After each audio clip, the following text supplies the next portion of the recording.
C'est un trou de verdure où chante une rivière, accrochant follement aux herbes des haillons d'argent. Souvenir des colliers des premiers vers du Dormeur du Val, d'Arthur Rimbaud. C'est ce qui vient naturellement à l'esprit quand on flâne le long des rivières du pays de la Haute-Lys. Un pays toujours très rural, où les fermes ne sont pas encore industrielles, où les haies et les saules prennent de petits airs de bocage. Un pays d'eau que nous allons parcourir ensemble, en voyageant au fil de la Lys et de ses affluents, quand ils descendent des collines de l'Artois pour rejoindre la plaine des Flandres. Cette balade, nous la commencerons aux sources de la Lys avec Philippe Vincent et ses amis randonneurs. Sylvie Lemaître nous invitera dans le majestueux château de Créminil. Puis nous suivrons pour un temps des pèlerins venus de très loin pour traverser le pays. À Thérouanne, nous aurons rendez-vous avec l'histoire avant de rencontrer un créciculteur du village de Blessy. Enfin, Gérard Robert et Jean Fournier seront les guides de notre dernière étape à Aire-sur-la-Lys. La Lys prend sa source dans le haut pays d'Artois, à Lisbourg, d'où elle jaillit par une faille dans le sous-sol calcaire. Puis elle coule tranquillement vers Verchin, où déjà de petits cours d'eau confluent vers le lit principal. C'est ici que nous rejoignons les randonneurs de l'association Horty. Ils sillonnent le pays pour le plaisir et ils adorent briser, dès qu'ils le peuvent, les clichés encore associés à leur région. Tout est vert ici, on a l'habitude de dépeindre le Pas-de-Calais comme étant le noir pays. Eh ben non, c'est l'inverse, ici c'est tout est vert. On est tout proche de la source de la Lys, on est dans la commune de Verchin, petit village, rural, mais alors avec une église absolument magnifique, puisqu'il y a un clocher tors. Donc le clocher tors, il y a des légendes qui disent que le clocher se serait tordu en regardant passer les belles. La réalité, c'est que certainement la charpente a été faite avec du bois vert, et une fois que la toiture a été installée, la charpente a continué à jouer, donc le clocher s'est tordu. Et puis on a un magnifique château qui est niché dans le creux du Vallon, qui est un château du XVIIIe siècle, avec un magnifique étang devant lui qui est alimenté par la Lys. C'est un décor de carte postale, tout simplement. On est à la limite du Ternois, et ce sont complètement les collines de l'Artois, qui s'avancent après vers la plaine de la Lys. La Lys va suivre les collines jusqu'à Aire-sur-la-Lys, où là, elle rencontre le plat pays. Ça reste un paysage de bocage, même si l'agriculture a quand même bien transformé le paysage en quelques années, quoi. Il reste des arbres. On n'est pas dans une logique d'agriculture extrêmement intensive, avec de grandes parcelles de terrain et des gros tracteurs qui viennent tout retourner. Alors quand on nous parle de plat pays, moi ça me fait toujours rigoler, parce qu'on est là dans le haut pays d'Artois, et on est ici à 180 mètres d'altitude, et la Lys qui coule dans le fond de sa vallée. On ne veut pas randonner, pour faire du kilométrage, pour faire de la performance. On veut vraiment randonner dans un but de découverte des territoires, d'échange aussi. C'est vraiment l'échange qui nous intéresse, le partage d'une aventure, d'une découverte, et puis faire ça avec beaucoup de convivialité. C'est ce qui nous intéresse le plus.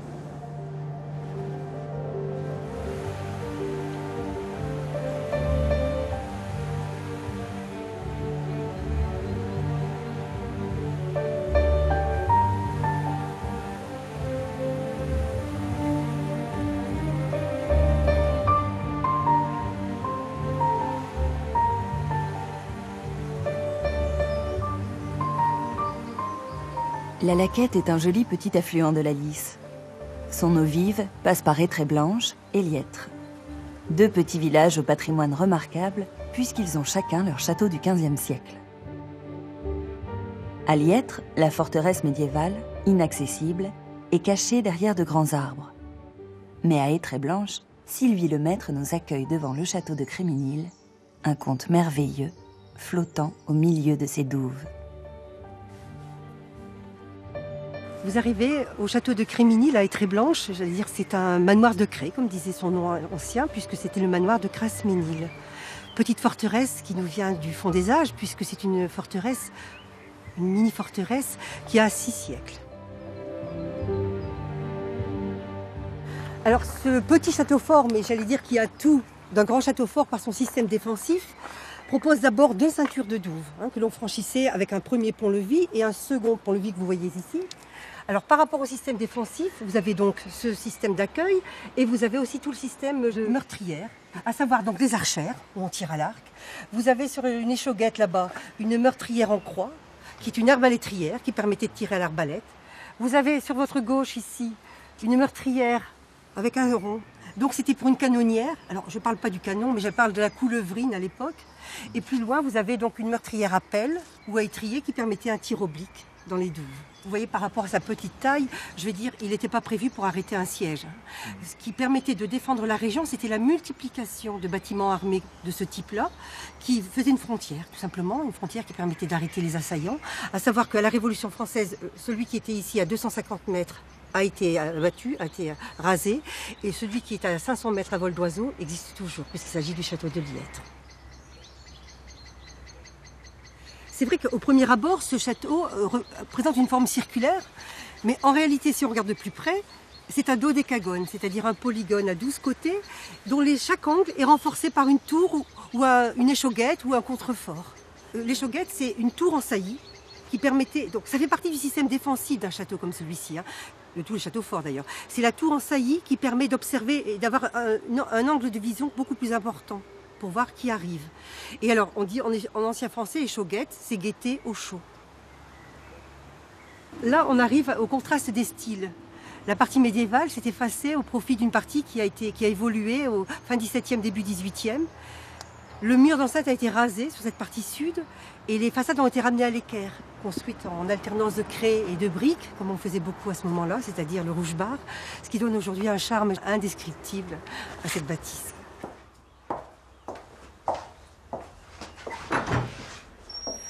Alors ici, vous arrivez dans la salle de garde. C'est la salle la plus ancienne du château. Tout est en pierre blanche. Je rappelle qu'on est à Étré-Blanche. Historiquement, Estrella blanche. Le sous-sol, c'est de la craie. On n'allait pas au bout du monde chercher les matériaux, on prenait ce qu'il y avait sur place. Cette maison n'a qu'un étage. Et c'est à partir d'ici que l'on peut mesurer, j'allais dire, la hauteur du bâtiment à l'intérieur. Hein. Alors qu'il peut, j'allais dire, quand il est baigné dans la lumière, paraître relativement petit.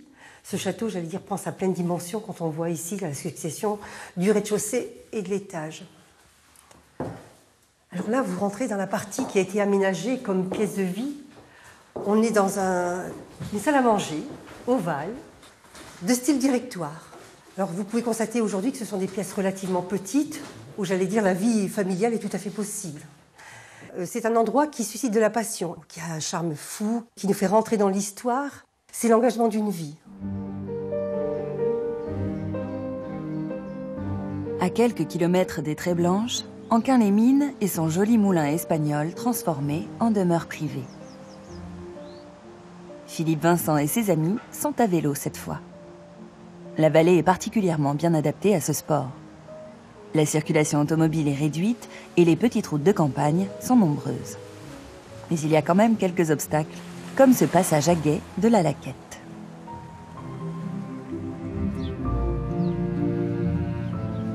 D'autres n'ont pas renoncé à leur brodequin. Laurence et Jay sont canadiens. Ils marchent sur la Via Francigena, la très ancienne voie qui vient de France. Comme le chemin de Compostelle, c'est une importante voie de pèlerinage médiévale qui mène de Cantorbéry à Rome. Elle traverse la vallée de la Lys en passant par Liètre, où nos deux pèlerins vont faire étape. C'est la 3e année que nous faisons cette route. À chaque fois, nous avons parcouru environ 850 km. Cette fois, nous marchons de Calais à Reims. Et comme ça, nous aurons terminé. Nous portons environ 11 kilos chacun, peut-être 12. Et c'est 4 kilos de trop pour ce genre de marche.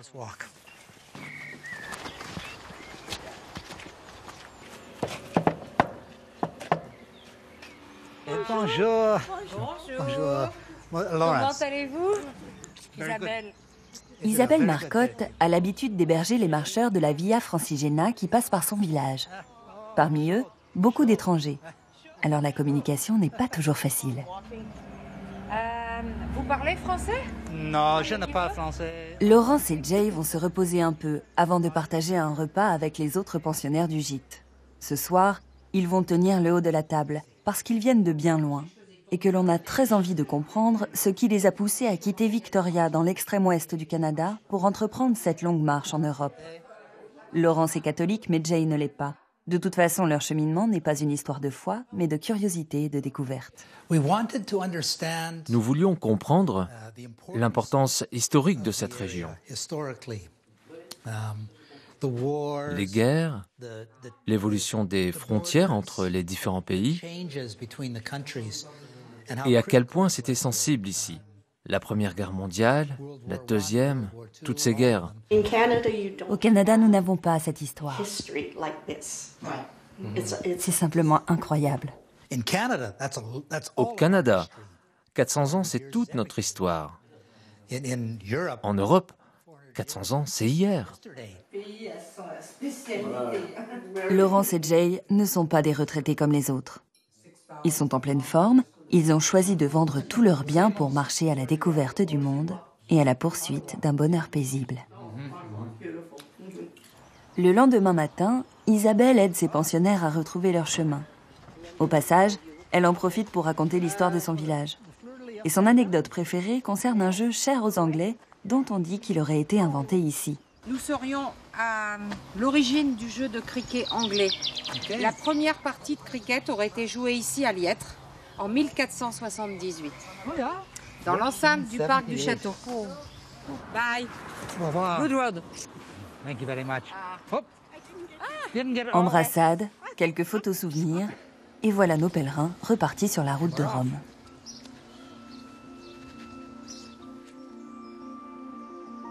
Au hasard de leur chemin, ils croiseront sûrement quelques vieux moulins abandonnés. Il y en a beaucoup sur le cours de la Lys. Ils servaient autrefois à moudre la farine, extraire l'huile ou encore broyer l'écorce de chêne pour produire du than, une poudre utilisée par les tanneurs. Aujourd'hui, les moulins ont presque tous perdu leur roue à aube et la rivière a repris sa liberté.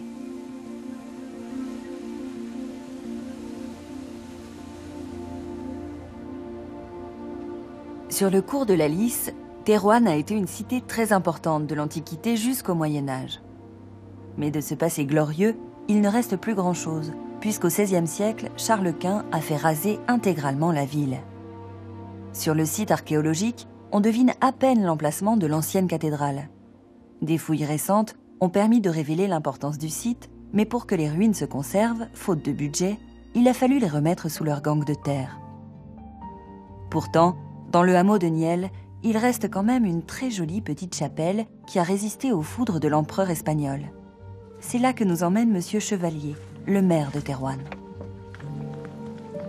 C'est une église qui a été construite par des artisans locaux en utilisant la pierre des carrières. Ces statues donc datent du XVIe, XVIIe siècle. Alors cette chapelle a aussi la particularité d'avoir une cloche apparente, c'est-à-dire un campanile. C'est assez rare dans la région. C'est un bel édifice qui a traversé les siècles et que nous essaierons bien entendu dans le futur de protéger. Dernier vestige de notre cité détruite. Après le vélo et la marche à pied, Philippe Vincent continue son périple en kayak. Le parcours qu'il emprunte débute à Robec. Cette partie de la rivière est surtout connue des pêcheurs, car pour l'instant, ici, les canoës et les kayaks sont plutôt rares. Donc on est ici sur la Bune, qui est une toute petite rivière, 12 km de long avant de se jeter dans la Lys. C'est une rivière extrêmement calme. On n'est pas ici avec une rivière avec des rapides, avec des torrents. C'est une rivière paresseuse où il fait bon se promener, se laisser couler au fil de l'eau. C'est une balade extrêmement familiale.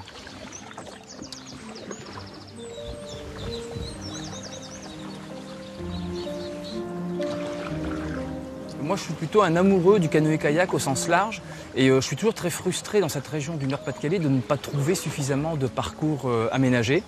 Alors on en trouve maintenant dans le Pas-de-Calais, on en trouve sur l'Authie, sur la Canche par exemple, pas encore dans ce secteur-ci, et que le comité départemental de canoë-kayak par exemple s'investisse dans le développement de ce genre de parcours, ça me semble important et intéressant. D'un point de vue touristique tout d'abord, et puis on parle beaucoup maintenant de développement, de sport santé, de sport loisirs. On est complètement dans cette logique-là.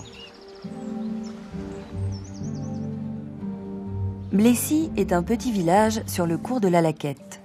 C'est ici que Bertrand Bouclet s'est installé pour cultiver le cresson. Rien ne le destinait à cette activité, mais après des années dans la grande distribution, il a trouvé son bonheur ici, dans cet océan de verdure. C'est très très très agréable. Entendre le bruit des animaux à longueur de journée et avoir la chance de travailler l'été à la tête au soleil, les pieds dans l'eau. Moi, c'est un cresson bio. Oui. On ne met que des produits naturels dessus pour le protéger et puis pour le faire pousser. C'est une plante semi-aquatique.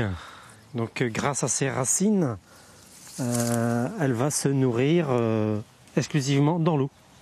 La terre n'est qu'un support, n'est pas un vivier nourricier pour elle. C'est un goût piquant poivré en bouche. C'est un peu comme la feuille de radis, assez prononcée en goût. C'est très agréable. Mais c'est aussi l'envers du décor, c'est que c'est tellement prononcé en goût qu'on aime ou on n'aime pas. Le cresson, on ne peut pas en produire partout. Cette culture a besoin d'une eau douce, renouvelée en permanence. Et pour cela, les créciculteurs s'appuient sur un phénomène mis en évidence au XIIe siècle par des moines de l'abbaye voisine de Lillers. Le puits artésien. Donc un puits artésien, c'est simplement un tube métallique que nos anciens ont descendu à la force de leurs mains, qui va chercher en dessous de la craie l'eau. Donc il descend à entre 25 et 30 mètres. Et ça permet à l'eau de jaillir naturellement, sans aucune pompe, rien que par sa force, remonter, puis alimenter et nourrir le cresson. On n'a rien à faire, l'eau jaillit toute seule. C'est de l'eau qui vient des collines avoisinantes, donc qui descend en dessous des craies, et qui, avec la pression, va remonter toute seule ici. Il suffit de faire un petit trou, puis hop, l'eau jaillit tout seul.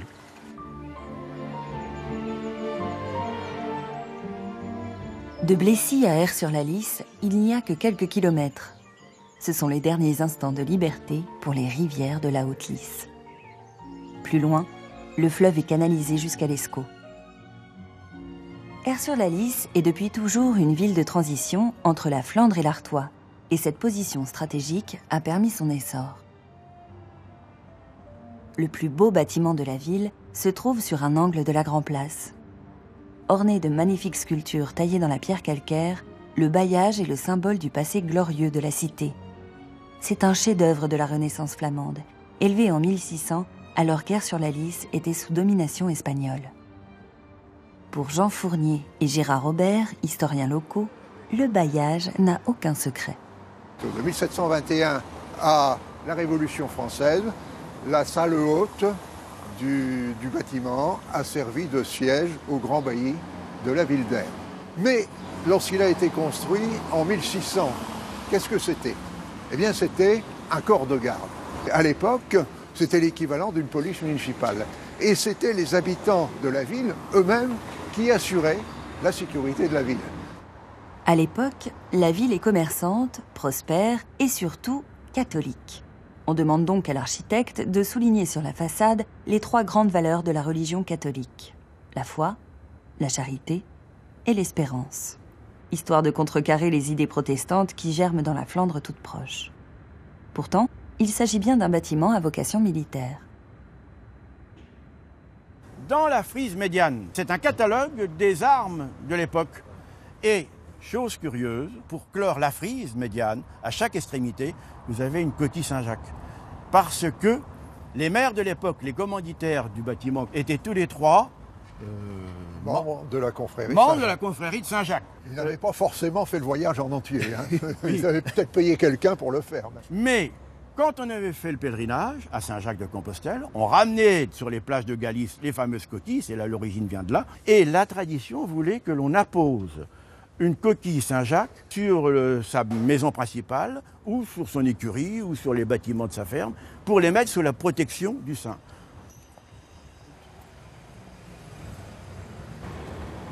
Regardez sur l'attique. L'attique, c'est la partie qui couronne l'édifice. Cette frise représente les 4 éléments. Premier élément, l'air. Le deuxième personnage représente la terre. Troisième personnage, c'est le feu. La 4e table représente l'eau. On est là en plein dans l'esprit de la Renaissance. Les humanistes disent que Dieu a donné à l'homme... Qu'as-tu fait de ton talent ? Les quatre éléments pour lui permettre de vivre. Hein. Et On en a la preuve avec ça. Les humanistes mettent l'homme au centre de l'univers. Et ça, c'est une véritable révolution, parce que jusqu'alors, c'était Dieu qu'on situait au centre. Et là, révolution, c'est l'homme. Cependant, Dieu a su garder une belle place au cœur de la ville. La collégiale Saint-Pierre d'Aire-sur-la-Lys est l'édifice le plus haut de la cité. 65 mètres de hauteur, 105 mètres de longueur. Elle a les dimensions d'une cathédrale, mais n'en porte pas le titre puisqu'elle n'est pas le siège de l'autorité épiscopale.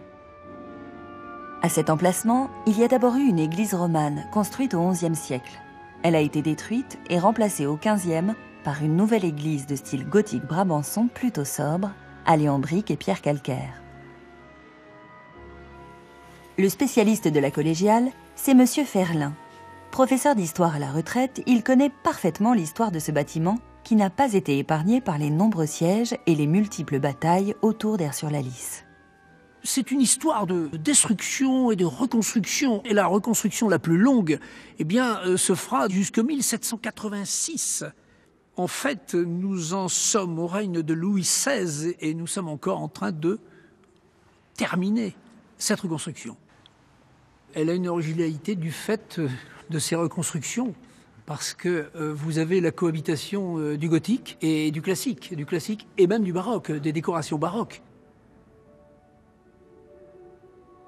La collégiale connaîtra encore une destruction partielle en 1944. Le chevet ne sera réouvert qu'au milieu des années 80. Dans le chœur, il y a une jolie statue, toujours fleurie. C'est Notre-Dame Panetière.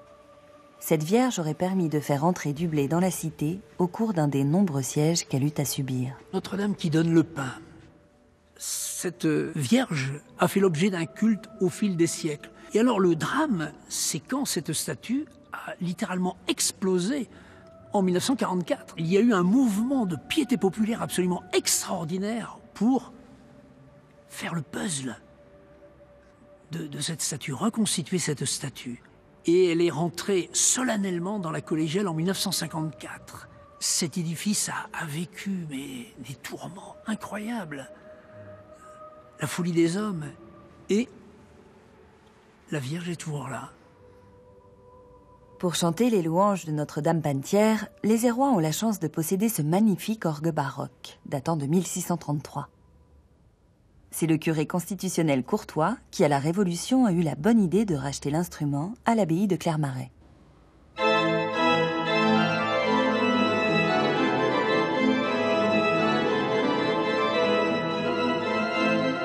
Son buffet baroque est classé monument historique, ce qui n'est pas pour déplaire à Pierre-Richard Dehaye, professeur d'orgue à l'école de musique d'Aire-sur-la-Lys.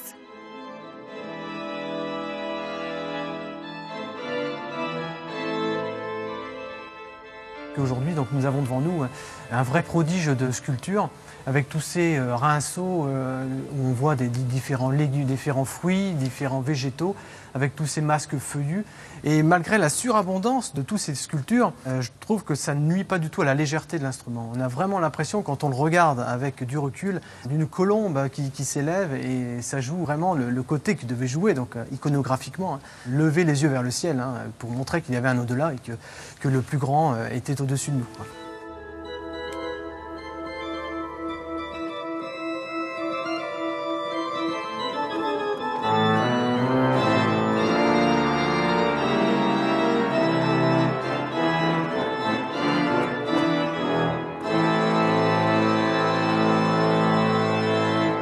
Dans le ciel d'Aire-sur-la-Lys, la collégiale a un sérieux concurrent. Un beffroi du XVIIIe siècle classé au patrimoine mondial de l'UNESCO. De style baroque, il a été construit en même temps que l'hôtel de ville. On peut le visiter et grimper les 236 marches qui mènent à son sommet. Mais il reste un petit doute sur la hauteur réelle du bâtiment. 58 mètres et 45 mètres. 40 toises. 50 toises. 50 toises, oui, 50 toises. Alors, et 50 toises, pardon. 40 Non, 30 toises. Ah oui, 30 toises. 55 mètres. 30 toises, 58, 30 toises, 48 mètres. Ça dépend, 50, ça dépend du paratonnerre. Alors, la hauteur, à l'ancienne, selon la métrologie ancienne de 1715, 30 toises. Hauteur actuelle, 58 mètres. C'est le plus beau. C'est le plus beau, sans chauvinisme. Au point de vue équilibre et harmonie, c'est certainement le plus réussi. Équilibre, harmonie, éternité.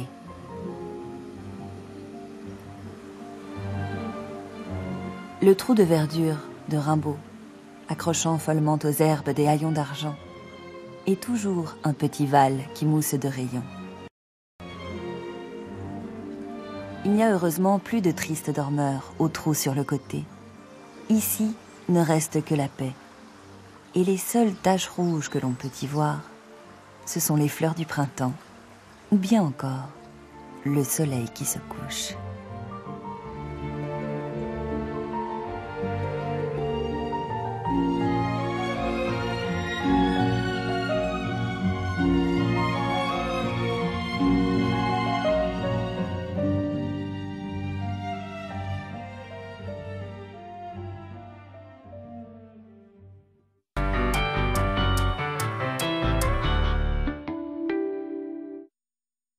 Mamie Nova.